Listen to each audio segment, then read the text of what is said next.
हम पीना चाहते हैं उनकी निगाहों से, हम जीना चाहते हैं उनकी पनाहों में।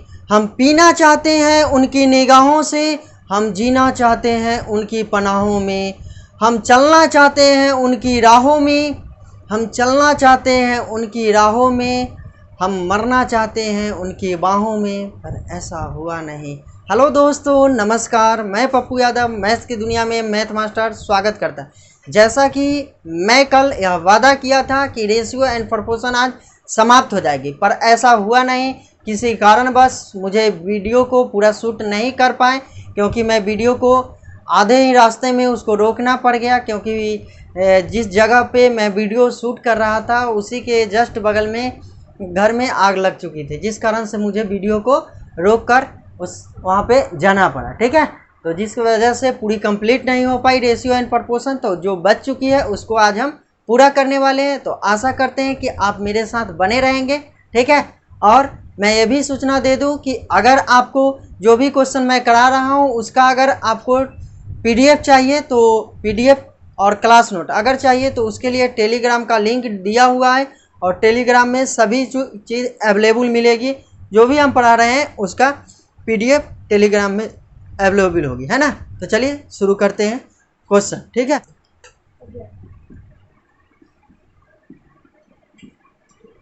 देखिए इस सवाल को कहता है, एक नियोक्ता अपने कर्मचारियों की संख्या में 8:5 के अनुपात में कमी कर देता है और इनके वेतन में 7:9 के अनुपात में वृद्धि कर देता है। तो कहता है सभी कर्मचारियों के वेतन की कुल राशि में क्या परिवर्तन आया। कहता है कि जितना कर्मचारी था उसके वेतन में क्या परिवर्तन आया, सो हमसे पूछ रहा है। ठीक है, तो एक बात बताइएगा, देखिए जितना कर्मचारी जो होता है ना, देखते हैं कि पैसा के लिए मतलब वेतन के लिए बढ़ाने के लिए धरना देने लगते हैं कि नहीं, देने लगते हैं। तो वेतन बढ़ाने के लिए धरना देने लगते हैं, तो सरकार मूर्ख थोड़े है, सरकार भी दिमाग लगा देता है कि इतना कर्मचारी धरना दे रहा है तो उसमें से कुछ कर्मचारी के क्या कर देगा, साइड कर देगा, और कुछ कर्मचारी के साइड कर देगा, उसके बाद वेतन बढ़ा दिया तो उसको लगेगा कि हमारा तो वेतन बढ़ गया, लेकिन उनमें से कुछ गायब हो गया, ओकर तो ना बढ़ा, ओकर तो हिस्सा खत्म हो गया। ठीक है, तो ये चीज़ सोचबे नहीं करता है, लोग धरना देने लगता है तो सरकार भी अपन दिमाग लगा लेता है, और सरकार दिमाग लगाता है कि कुछ कर्मचारी के साइड करता है, कुछ के वेतन बढ़ा दिए।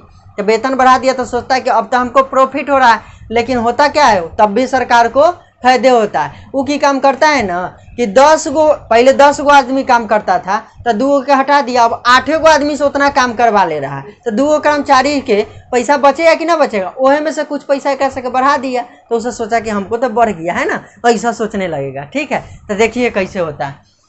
कहता है कर्मचारी की संख्या 8:5 के अनुपात में कमी होता है, यानी यहाँ लिख देते हैं पहले और यहाँ लिख देते हैं अब। ठीक है, तो पहले 8 गो कर्मचारी था, तब संख्या में कमी हो गया 5 गो। ये कर्मचारी के संख्या के अनुपात है। ठीक है, कहता है कि इसके वेतन में 7:9 के अनुपात में वृद्धि कर देता है। यानी मान लीजिए ना कि पहले 7,000 रुपया एक कर्मचारी के वेतन, पहले 7,000 रुपया था, तो अब एक कर्मचारी के वेतन कितना हो गया, 9,000 रुपया। तो 2,000 बढ़ा दिया तो कई कर्मचारी के साइड कर दिया, 3 कर्मचारी के तो साइडो तक कर दिया कि नहीं। अब 3 के बदला में 2,000 बढ़ाइए दिया तो की फर्क पड़ जाएगा, पड़ेगा कोई फर्क? तो बताइए हर हाल में किसको प्रॉफिट होगा, सरकार के। देखिए ना, एक कर्मचारी के 7,000 मिलता था तो 8 गो कर्मचारी है तो कई हज़ार, 56,000 का ये एक मिलेगा। अब बताइए एक कर्मचारी को अब दे रहा है कितना, 9,000 रुपया। तो बताइएगा है कै गो, 5 गो कर्मचारी, तो 9 पचे कितना, 45। अब बताइए सरकार को पहले 56,000 रुपया खर्चा होता था कर्मचारी पर, टोटल कर्मचारी पर, अब सरकार को कितना खर्चा हो रहा, 45,000। आ काम तो उतना ही करवाएगा जितना काम पहले 8 कर्मचारी मिल के करता था, उतना ही कर्मचारी 5 कर्मचारी से अब उतना ही काम को करवाएगा। ठीक है, मतलब काम में कोई फर्क नहीं पड़ने वाला है। ठीक है, लेकिन पैसा में फर्क पड़ गया। सब सोचा है किसको, हमको तो फायदा हो गया, मेरा वेतन बढ़ गया, धरना दिए वेतन बढ़ गया। ठीक है, तो ऐसा सोचेगा, लेकिन ऐसा हुआ नहीं हुआ, फायदा किसको हो गया, सरकार को हो गया। कोई दिक्कत, कोई दिक्कत। चलिए नेक्स्ट क्वेश्चन देखते हैं इसी पे आधार।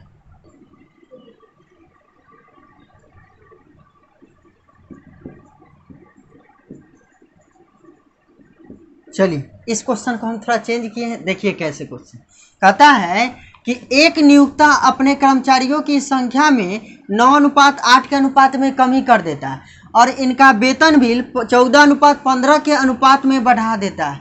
देखिए, अपने कर्मचारी की संख्या में 9:8 के अनुपात में पहले कमी करता है और वेतन बिल में 14:15 के अनुपात में बढ़ा देता है। तो कहता है प्रारंभिक वेतन बिल 18,900 रुपया था, तो वेतन बिल किस अनुपात में कम हुआ, बोल रहा है किस अनुपात में कम, मतलब इससे इसको कोई लेना देना ना है, वेतन बिल अनुपात में कमी पूछ रहा है, अनुपात में कमी। ठीक है, तो बताइए ये पहले इधर लिख देते हैं अब, तो पहले कितना था, कर्मचारी 9 गो काम करता था, अब कर्मचारी 8 गो काम करता है ना। ये कर्मचारी की संख्या है बाबू, कौन सी है, संख्या है ना। अब बताइएगा, ये कहता है अब जो है वेतन किस अनुपात में बढ़ा रहा है, तो 14:15 के अनुपात में वेतन बिल में वृद्धि कर रहा है। यानी पहले एक कर्मचारी का वेतन 14,000 रुपया, तो अब एक कर्मचारी का वेतन कितना हो गया, 15,000 रुपया। पहले 9 गो कर्मचारी काम करता था, तो अब कै गो कर्मचारी, 8 गो, यानी कर्मचारी के संख्या में कमी किया है तो वेतन में वृद्धि किया। 14 नमा कितना होगा, 126। अब बताइए 15 कितना होगा, 120। अब बताइए 15 कितना हो गया, 120। किस अनुपात में कमी किया, तो 126 अनुपात 120 के अनुपात में। इसको काट के और छोटा कर सकते हैं। अब कह रहा है देखिए हमसे यही वेतन बिल में कमी पूछा है किस अनुपात में हुआ, तो इसी अनुपात में ना कमी हुआ, 126 अनुपात 120 के अनुपात में कमी होगी। ठीक है, लेकिन अगर चाहे तो पूछ सकता है कि प्रारंभिक वेतन बिल इतना है तो बाद में वेतन बिल कितना हो गया, ये पूछेगा। तो बताइए अगर ऐसा पूछेगा तो हमारे अनुसार अनुपात में अनुपात, शुरुआत में वेतन कितना है, तो अनुपात में अनुपात 126, और सवाल के अनुसार कितना है, तो 18,900, यही तो है ना, है। अनुपात 1 का मान यहाँ से निकाल दीजिए, तो 18,900 अब बटे कितना, 126, है ना। ये अनुपात 1 के मान निकाल दीजिए। फिर पूछता कि अब बताइए वेतन बिल कितना है, तो फिर 120 के मान निकाल सकते थे, लेकिन ऐसा पूछा नहीं। पूछा है किस अनुपात में कमी हुआ, वही अनुपात हमसे पूछा था, निकाल दिए। कोई दिक्कत है, कोई दिक्कत नहीं, मजा आ रहा है, आ रहा है। अब देखिए नेक्स्ट क्वेश्चन हम देखते हैं कि फिर कैसे कैसे क्वेश्चन हो। चलिए, इस टाइप के क्वेश्चन बहुत पूछे जाते हैं। अब बच्चे में इतना कन्फ्यूजन होता है ना जिसका कोई हिसाब नहीं। आज के बाद ये कन्फ्यूजन दूर हो जाएगा। देखिए कैसे दूर होगा, देखिए बच्चे में कन्फ्यूजन कहाँ होता है या कैसे होता है, इससे समझ लीजिए। देख लीजिए, हम कहें ना कि 1 रुपया के सिक्का, तो 1 रुपया में 50 पैसा, आप इसी सोचिएगा 50 पैसा के सिक्का पर सोचिए, 1 रुपया में 50 पैसा वाला कै गो सिक्का होगा, तो कहिए सर 2 गो होगा, है ना। तो ये संख्या हो गया, सिक्का के कौन चीज हो गया, संख्या। रुपया में भाई अब हम लिख दे 50 पैसा, तो ये 50 पैसा रुपया होले, 8 है ना, मतलब ये रुपया हुआ, रुपया ना रुपया तो 1 रुपया ना होगा, तो पैसा में 50 पैसा हुआ और ना तो रुपया हुआ। तो रुपया के बात हो तो हमेशा 1 रुपया को गिनिए। 1 रुपया अगर 5 लिखल है तो 5 रुपया में हम पूछे कि 1 रुपया वाला कै गो सिक्का, तो कहिएगा कि 5 गो सिक्का, है ना। तो सिक्का के संख्या कै गो हो गया, तो 5 गो हो गया। हम वही पूछ दे कि बताइए 2 रुपया है, 2 रुपया में 1 रुपया वाला कै गो सिक्का, तो कहिए 2 गो सिक्का, है कि ना। हम पूछ दे कि बताइए 50 पैसा वाला कै गो सिक्का, तो कहिएगा कि सर 50 पैसा मिलके 1 रुपया।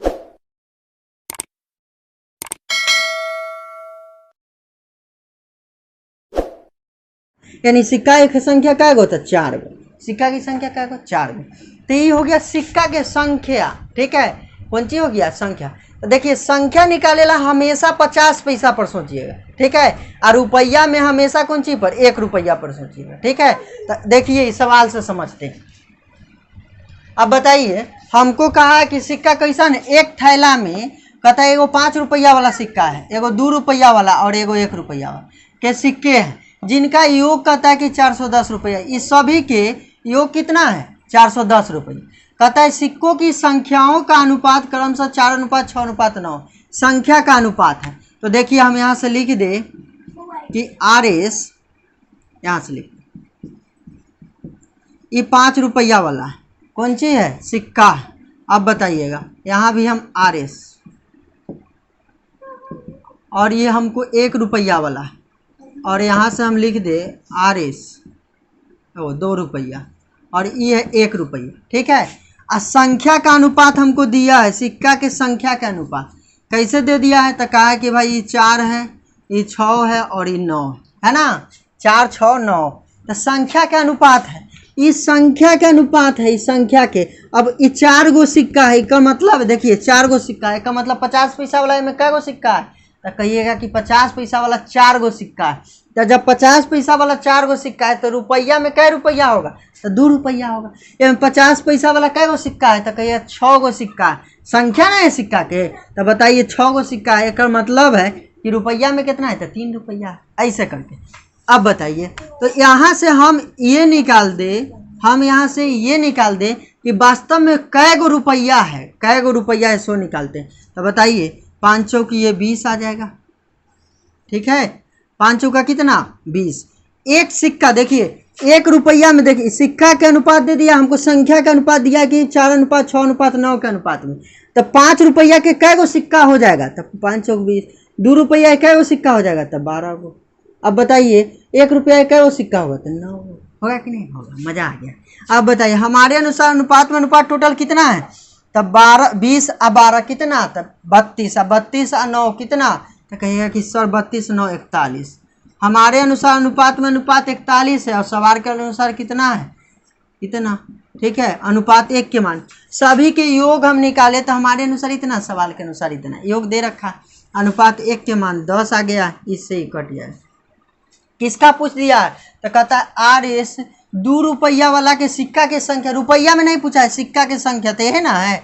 तो बताइए अनुपात 6 के मान निकाल दीजिए, 6 गुने 10 यानी कितना हो गया 60 रुपया। कोई दिक्कत ना, मजा आ गया ना। चलिए लिखिए, नेक्स्ट क्वेश्चन देखते हैं, इसी पे और कैसे क्वेश्चन पूछे जाते हैं। चलिए देखिए इस सवाल को, कहता है एक थैले में एगो तो भाई 5 रुपया वाला सिक्का है, एगो 50 पैसा वाला, एगो 25 पैसा वाला सिक्के है, और कहता है उनकी कीमत यानी रुपया का अनुपात दे दिया, अपनी संख्या का अनुपात दिया था, अभी रुपया का अनुपात 30:11:7 के अनुपात। तो कहता है कुल सिक्का के संख्या अपनी रुपया का योग दे दिया, टोटल रुपया के जोड़ के कहा था कि 410 रुपया। अब कहता है कुल सिक्का के संख्या के जोड़ा है, सिक्का के संख्या के, तो 480 रुपया। तो 50 पैसा वाला सिक्कों की संख्या ज्ञात करे, हमसे ये कहा है, ठीक है। किसका संख्या पूछा है हमसे, 50 पैसा वाला। देखिए 1 रुपया कर लीजिएगा, ठीक है। अब बताइएगा यहाँ 1 रुपया दिया हुआ, यहाँ 50 पैसा दिया हुआ और इतने 25 पैसा दिया हुआ, एक संख्या का अनुपात दे रखा है, कितना है 30:11:7 दे रखा है। कौन सी का अनुपात दिया है, संख्या का अनुपात दिया है। कौन सी का अनुपात, संख्या का अनुपात। अब बताइएगा जब संख्या का अनुपात दे दिया है तो अब बताइए 1 रुपया वाला इस संख्या का अनुपात ना, तो 1 रुपया वाला कै गो सिक्का हुआ था, 30 गो, कहिएगा कि 30 गो। अब बताइए 50 पैसा वाला 1 रुपया में कै सिक्का होता है, तो 2 सिक्का, तो 11 गो में कै गो होगा, तो 11 दूना 22 गो सिक्का, कै गो हो जाएगा। ये कीमत है, ये रुपया है, ये रुपया का कीमत का अनुपात दे दिया, इस संख्या का नहीं है, ये कीमत का अनुपात है, कीमत का यानी रुपया का अनुपात, ठीक है। तो बताइए ये 30 रुपया है, तो बताइए 1 रुपया वाला 30 रुपया में 1 रुपया वाला कै गो सिक्का हो, तो सिंपल बात है, कहिएगा कि कै गो 30 गो होगा, तो 30 लिख दिए। अब बताइए 11 रुपया है, 11 रुपया में कह रहा है 50 पैसा वाला कै गो सिक्का होगा, तो 11 रुपया में 50 पैसा वाला कै गो सिक्का होगा, दुगुना ना होगा, तो 11 दूना 22 है कि नहीं। अब बताइए ये 7 रुपया है, 7 रुपया में कहा 25 पैसा वाला कै गो सिक्का होगा, तो 1 रुपया में 25 पैसा वाला कै गो, तो 4 गो, तो 7 रुपया में कै गो, तो 4 गुने 7 28 गो, है कि ना, है ये। अब बताइए ये हमको आया जो ये वाला इस संख्या का अनुपात आ गया है, कौन सी का अनुपात, संख्या। हमारे अनुसार देखिए अनुपात में अनुपात टोटल संख्या कितना है, तो 8 और 2 10 के 0, 2 और 2 4 और 3 7 और 1 8। हमारे अनुसार अनुपात में अनुपात 80, और सवाल के अनुसार कितना है सिक्का की संख्या टोटल, तो कहिएगा कि 480। अनुपात 1 के मान निकाल लीजिए, 0 से 0 खत्म, 8 6 48, 6 हो जाएगा। अब किसका पूछा है, कह रहा है कि 50 पैसा वाला सिक्का की संख्या बताइए, तो 50 पैसा वाला क्या वो सिक्का है 22 गो, संख्या पूछा है, तो अनुपात 22 के मान 6 गुने 22, 6 दूना 12, 6 दूना 12 1 13। कोई दिक्कत है, कोई दिक्कत नहीं, मजा आ गया, आगे, ठीक है। तो इस तरह के सवाल पूछे जाते हैं, ठीक है। तो अब हम आशा करते हैं कि इस तरह के सवाल आप समझ पाए होंगे। अगर नहीं समझ पाए होंगे तो फिर से हमको कमेंट बॉक्स में कमेंट करके बताइएगा, ताकि हम आपका समाधान कर सकें, ठीक है। चलिए नेक्स्ट क्वेश्चन देखते हैं, ठीक है। तब तक के लिए इसको नोट कीजिए, नेक्स्ट क्वेश्चन देखते हैं, ठीक है। चलिए देखिए इस सवाल, ये सवाल भी एग्जाम में खूब पूछे जाते हैं, ठीक है। तो देखिए कैसे पूछे जाते हैं, कैसे इस सवाल को बनाना है जल्दी से जल्द। कहता है हीरे का मूल उसके भार के वर्ग के समानुपाती है। तो इस बात को अंडरलाइन कर लीजिए, इस बात को क्या कर लीजिए, अंडरलाइन कर लीजिए कि हीरे का जो मूल है ना उसके भार के वर्ग के समानुपाती है। हीरे का जो मूल है उसके भार के वर्ग के समानुपाती है, इस बात को अंडरलाइन कर लीजिए। कहता है कि 10 ग्राम हीरे का मूल 1600 रुपये है, ठीक है। तो इस बात ये नहीं सोचना है कि 10 ग्राम हीरे का मूल 1600 रुपये है, क्योंकि ऊपर ही बोल दिया है कि हीरे का जो मूल है उसके भार के वर्ग के समानुपाती है। कौन सी के, भार के वर्ग के समानुपाती है। तो एक बात बताइएगा, और कहता है इसे 2 टुकड़ों में 2:3 के अनुपात में बांट देता है। कैसे बांटता है, हीरा को 2 टुकड़ा में बांट दिया, कैसे बांटा, तो 2:3 के अनुपात में इसको टुकड़ा कर दिया। हीरा कितने ग्राम का था, तो 10 ग्राम का। हीरा कितने ग्राम का था, 10 ग्राम था। और ये जो हीरा था इसके भार के वर्ग किया गया ना, तब वो मूल्य के बराबर हो गया। बोला है ना ऊपर के लाइन में कि हीरे का मूल्य जो है उसके भार के वर्ग के समानुपाती है। तो भार के वर्ग कर दीजिएगा तो उसके मूल्य के समानुपाती हो गया। वर्ग कीजिएगा तो कितना, 100 ग्राम। तो 100 ग्राम बराबर कितना, 1600 रुपये। तो बताइए 2 जीरो से 2 जीरो कट जाएगा, तो 1 ग्राम बराबर कहिएगा कि 16 रुपया। 1 ग्राम बराबर कितना आ गया, 16 रुपये। अब वास्तव में बताइए, देखिएगा हमारे अनुसार अनुपात में अनुपात कितना है, यही 10 ग्राम हीरे के 2 टुकड़ा में बांटा था, इसे बांट दिया। तो अनुपात में अनुपात 5 है, और सवाल के अनुसार कै ग्राम है, 10 ग्राम। अनुपात 1 के मान निकालिए तो कै ग्राम, 2 ग्राम। यानी वास्तव में हीरा कै ग्राम के था, ये 6 ग्राम के था, और ये कै ग्राम के, 4 ग्राम के था कि नहीं। अनुपात 1 के मान 2 ग्राम, तो अनुपात 3 के मान 6, अनुपात 2 के मान 4, आया कि नहीं, आ गया। अब बताइए तो कमी है या भार में कमी, हम लिखते हैं भार में कमी। कितना के कमी आ गया, 100 देखते हैं। वास्तव में पहले कै ग्राम के हीरा था, तो 100 ग्राम के। अब 100 ग्राम के हीरा था, उसमें से उसको 2 टुकड़ा में बांट दिया। तो बताइए ये 4 के स्क्वायर, उसके भार के वर्ग करना है। तो भार के क्या करना है, वर्ग, और ये 6 के स्क्वायर। तो बताइएगा इस 100 ग्राम माइनस इधर ग्राम लिख देते, 4 के स्क्वायर कीजिएगा 16, 6 के स्क्वायर कीजिएगा तो कितना, 36। 36 में 16 ऐड कर लीजिए तो कितना होगा, 6 दूना 12, 3 1 4 1 5, यानी 52 ग्राम। अब घटाइएगा तो कितना ग्राम आ जाएगा, 48 ग्राम। 1 ग्राम हीरे का मूल 16 रुपया है, तो 48 ग्राम हीरे का मूल इतना ना हो जाएगा, 16 गुने 48 होगा कि नहीं होगा। तब बताइए कितना की कमी आ गया, तो इतना की कमी आ गया। वास्तव में पहले हीरा कै ग्राम के था, 100 ग्राम के, ठीक है। अब कै ग्राम के हो गया, 48 ग्राम के। जैसे ही 2 टुकड़ा में बांटिएगा तो काटने खनिया कुछ घिसेगा कि ना घिसेगा, घिसेगा।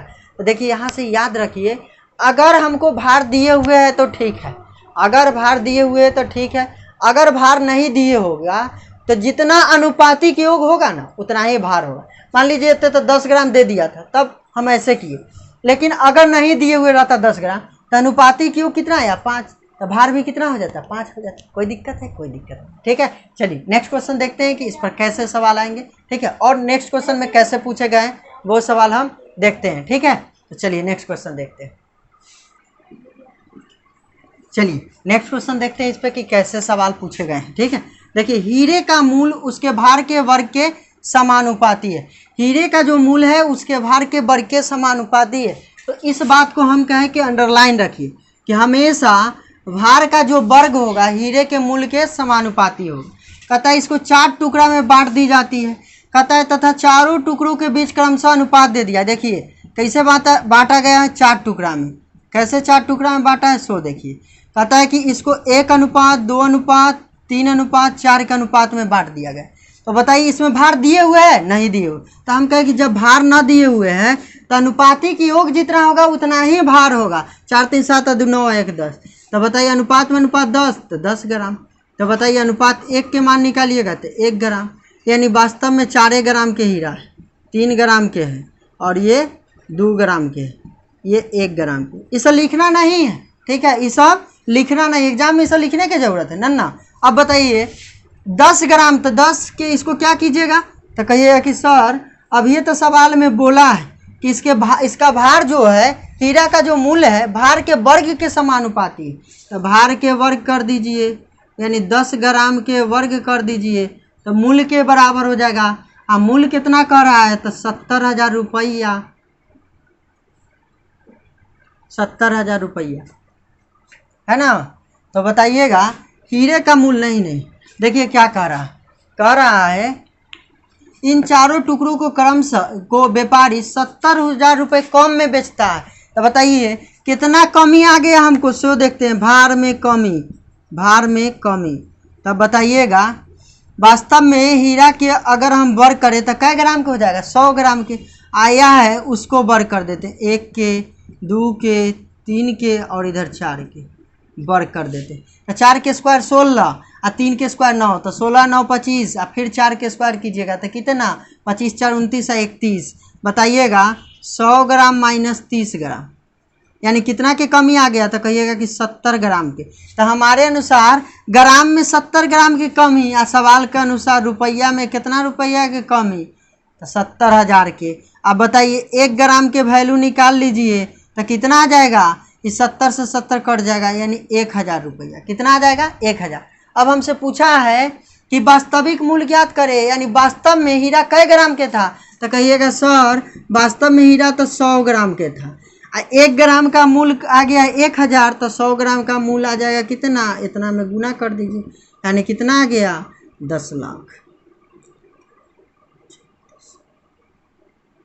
कितना हो गया, 10 लाख। कोई दिक्कत नहीं ना, मजा आ गया। ठीक है, लिखिए क्वेश्चन इसको, ठीक है। फिर नेक्स्ट क्वेश्चन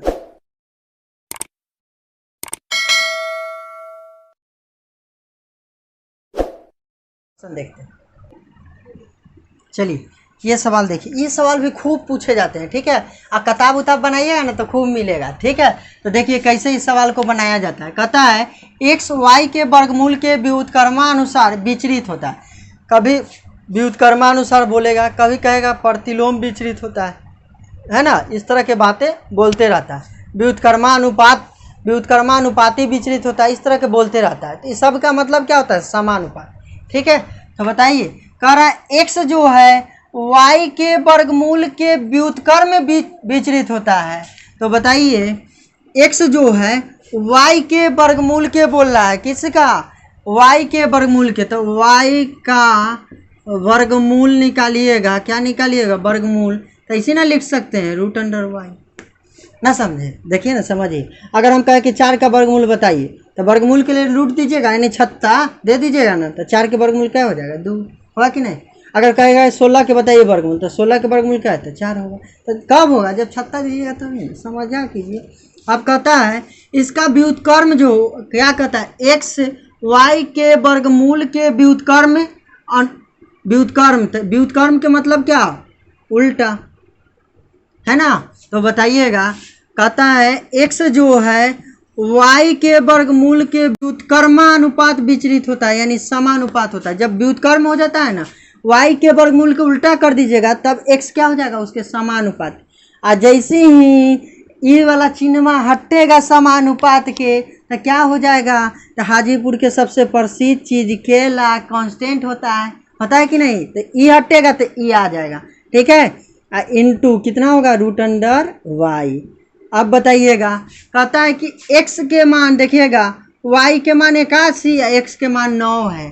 तो देखिएगा हम x के जगह पर क्या लिख दे, 9 लिख देते हैं, और y के जगह पर कितना लिख दे, तो कहिए सर √81। अभी 9 है तो 9 बराबर के गुने 1 में 81 के वर्गमूल 9, और 9 में 9 से गुना कीजिएगा तो क्या आ जाएगा, तो 81। अब बताइएगा के मान कितना आ गया, 81। अब बताइए यहाँ से लिख दे 9। अब बताइएगा हमको तो इक्वेशन यह ना बन चुका है, तो इसको ले लेते हैं। x के मान हमसे पूछबे किया, x बराबर के इंटू √y। x के मान निकालना है, k के मान निकाले अभी तक कितना आया है, 81। तो लिख देते हैं k के जगह पर 81 गुने y के मान अब कितना दिया है, अब दिया है y के मान 9, तो √9। x बराबर 81 गुने 9 के वर्गमूल 3 ना, तो ऐसे ही 27 बार में, तो x के मान 27। कोई दिक्कत है, यही आंसर हो गया। मजा आया ना, आगे, ठीक है। चलिए नेक्स्ट क्वेश्चन देखते हैं इस पर, ठीक है, कि और कैसे क्वेश्चन पूछेगा। चलिए इसी क्वेश्चन में हम थोड़ा चेंज किए हैं कि x y के वर्ग के व्युत्क्रम के अनुसार विचलित होता है। x जो है y के वर्ग के व्युत्क्रम के अनुसार विचलित होता है। y बराबर 2 x बराबर 1। जब y बराबर 6 हो तो x का मान पूछा है, तो देखिएगा कैसे निकालना है। हम बोले हैं x जो है y के वर्ग के व्युत्क्रम अनुसार विचलित होता है, तो बताइए y के वर्ग कर दिए तो इसके व्युत्क्रमानुसार क्या हो गया, विचलित हो गया। अब बताइए यानी समानुपात हो गया। और जैसे ही चिन्ह हटेगा तो अकेला हो जाता है इंटू वाई स्क्वायर। अब बताइए x के मान कह दिया है तो कहिएगा सर 1 के इंटू वाई के मान कितना दिया है तो 2 के स्क्वायर कर दीजिए, है ना। तो 1 बराबर कितना हो जाएगा k गुने 4। तो यहाँ से k निकालिएगा तो 1 बटे कितना होगा 4, होगा कि नहीं होगा। अब देखिएगा नाउ अब यही ना इक्वेशन बना है, तो x बराबर k इंटू वाई स्क्वायर। ए में हमको x के मान पूछा है, y के मान दे दिया है 6 और k के मान निकाले तो कितना है 1/4 और 6 के स्क्वायर कर दीजिए। तो बताइए 1/4 गुने 6 के स्क्वायर 36, 4 से ही कट जाएगा 9 बार में, यानी x के मान कितना आ गया 9। ठीक है, कितना मज़ा आ रहा है ना। ठीक है, लिखिए इसको। ठीक है, नेक्स्ट क्वेश्चन देखते हैं। देखिए ये क्वेश्चन देखते हैं। ठीक है, कहता है 2 नारंगी 3 केला तथा 4 सेब का मूल्य 15 रुपया है। देखिए बाबू, कहता है कि 2 गो नारंगी 3 गो केला और 4 गो सेब, मतलब एप्पल। सेब मतलब क्या होता है, एप्पल ना होता है, एप्पल के हिंदी में क्या कहते हैं सेब। तो ई हो गया सेब। ठीक है, और ना तो एस से लिखिए ना सेब। ठीक है, इस सब के कहता है कि दाम 15 रुपया है। और कहता है फिर कि 3 गो नारंगी 2 गो केला और 1 गो सेब, आई सब के जोड़िएगा तो 10 गो रुपया है। सब के मूल्य कै गो रुपया है 10 रुपया है। अब बताइएगा हमसे क्या पूछा, कहा है कि बताइए 3 नारंगी 3 सेब और 3 केला का मूल्य बताइए कि क्या होगा। 3 नारंगी 3 केला। ठीक है, तो देखिए किसका पूछा है, 3 नारंगी 3 केला 3 सेब के मूल्य पूछा है। अब बताइएगा ये 2 नारंगी या 3 नारंगी के जोड़िएगा तब 5 गो नारंगी, इसको भी जोड़िएगा तब 5 गो केला, इसको भी जोड़िएगा तब 5 गो सेब, है ना। इसको जोड़िएगा तब 25 में। इसमें से 5 कॉमन ले लीजिए तो क्या बचेगा, 1 गो नारंगी 1 गो केला और 1 गो सेब बचेगा और बराबर 25। तो 5 से ही कै बार में कटेगा, 5 बार में कटेगा। कटेगा कि नहीं कटेगा। हमसे ये पूछा है, एगो के पूछा है 1 गो नारंगी 1 गो केला 1 गो सेब के दाम पूछा है ना, पूछा है 3 गो नारंगी 3 गो केला 3 गो सेब के दाम बताइए। तो 3 से इसमें गुना कर दे तो 3 नारंगी 3 केला और 3 गो सेब हो गया। इधरों 3 से गुना कर देंगे तो 3 पचे 15। ठीक है, यानी 3 नारंगी 3 केला और 3 सेब का मूल्य कितना आ गया 15 रुपया। कोई दिक्कत नहीं। ठीक है, मज़ा आ गया। ठीक है, तो आज के वीडियो में इतना ही। नमस्कार। अब रेशियो एंड प्रोपोर्शन क्या हो गया, पूरी फिनिश हो गया। ठीक है, तो चलिए बेस्ट ऑफ लक, आप तैयारी करते रहें। ठीक है, फिर मिलते हैं हम नेक्स्ट टॉपिक में। ठीक है, चलिए।